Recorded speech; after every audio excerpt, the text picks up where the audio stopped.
legs. We're barely staying afloat month to month. Why not me? Because you're a girl. What?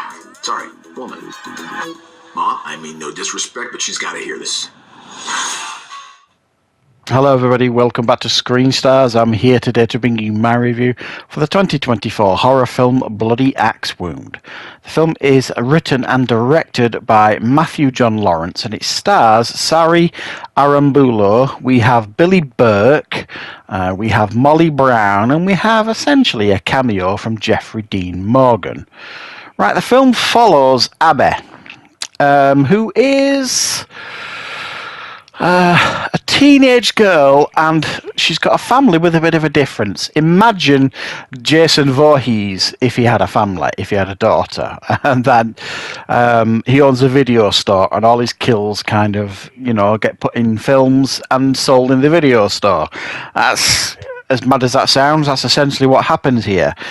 But Abby's father, played by Billy Burke, Roger Bladecut, he's getting on a bit now, you know what I mean? He's kind of wanting to pass on the family business. The video store's struggling, it's barely making ends meet. And she essentially has got to step up to the plate and kill lots and lots of kids at the local high school. The problem is when Abby gets to the high school, she kind of likes a lot of them, and one of them she even kind of falls for.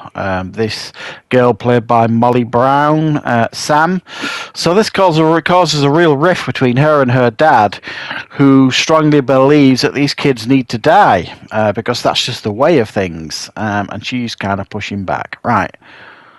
What are my thoughts on Bloody Axe Wound? Well, this is kind of like a parody stroke dark comedy as well. It's got quite a unique premise. I can't honestly think of a film similar to this.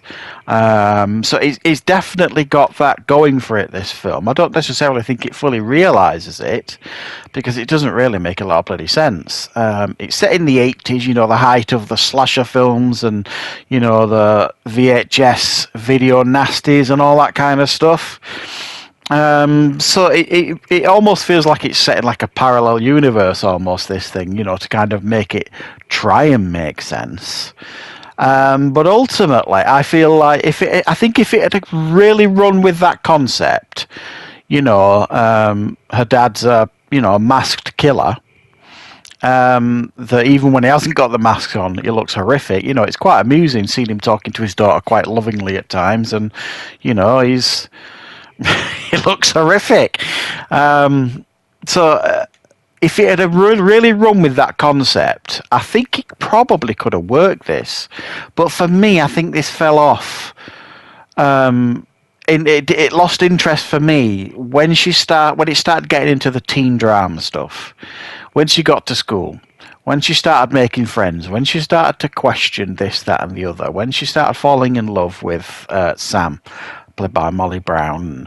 It all got a bit teen angsty and a little bit melodramatic. And for me, it was completely at odds with the concept of the film, because that concept is so mad and out there.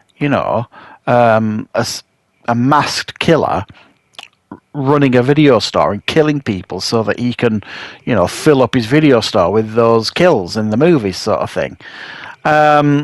It is such a mad concept. It could just have worked if they'd have really, really ran with that and really, milked that potential for its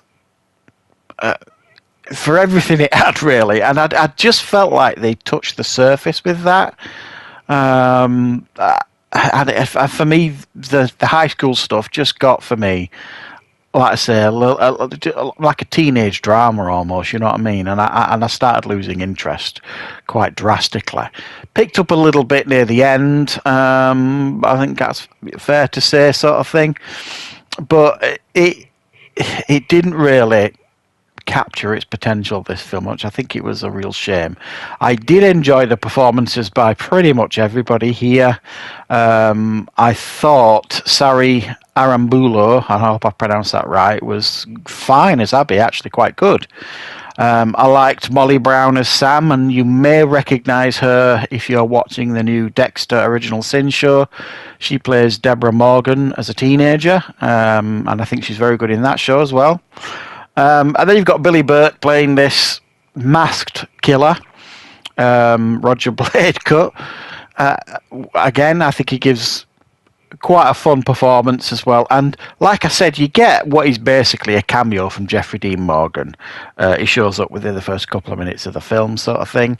There is some bits of gore here and there that are quite fun and interesting, but it is kind of at odds with itself in regards to its tone, because the ridiculous concept, begs to kind of be made fun of, and they do attempt to do that here and there. And then the rest of the tone of the film is completely at odds with that. Are we meant to see this as a satire? Are we meant to kind of have a giggle at some of this?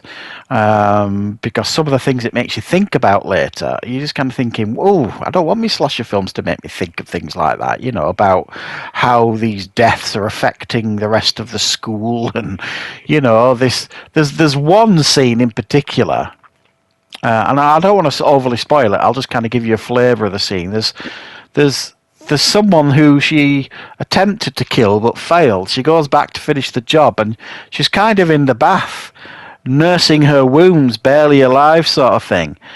And the scene for me, it was just, if it was trying to be a serious film, that scene would have really worked for me.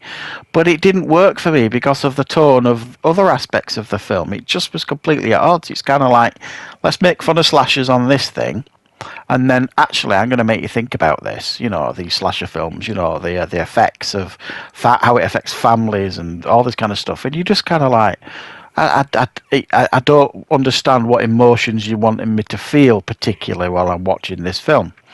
I do, like I say, I think it's got a really fun and interesting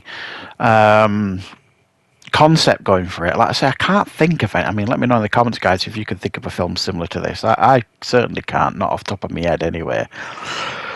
But I did have a good time overall with this film. It might sound like I've been fairly critical, but I just think tonally it's at odds with itself here and there in regards to, and it's a very, very difficult thing to get right when you're doing like a dark horror comedy or a satire or whatever it is you're doing, because it's really hard to kind of blend genres together. And this one does it fairly successfully here and there, and it is, like I say, a fun watch if you're a fan of slasher films. If you're a fan of the horror films of the 80s, the Jasons and all this kind of stuff, the Friday the 13th, and you'll look at this and you'll kind of think, what if, what if Jason, did have a daughter and all this kind of stuff. And so it does kind of get you thinking. It's quite an interesting film in that sense. But as a film, I think it kind of fails to kind of elevate itself, which is a bit of a shame because the potential was certainly there. So that's my review for Bloody Axe Wound. Let me know in the comments what your thoughts are if you've seen this film. And I will, of course, be back with plenty more reviews and content on the channel very, very soon.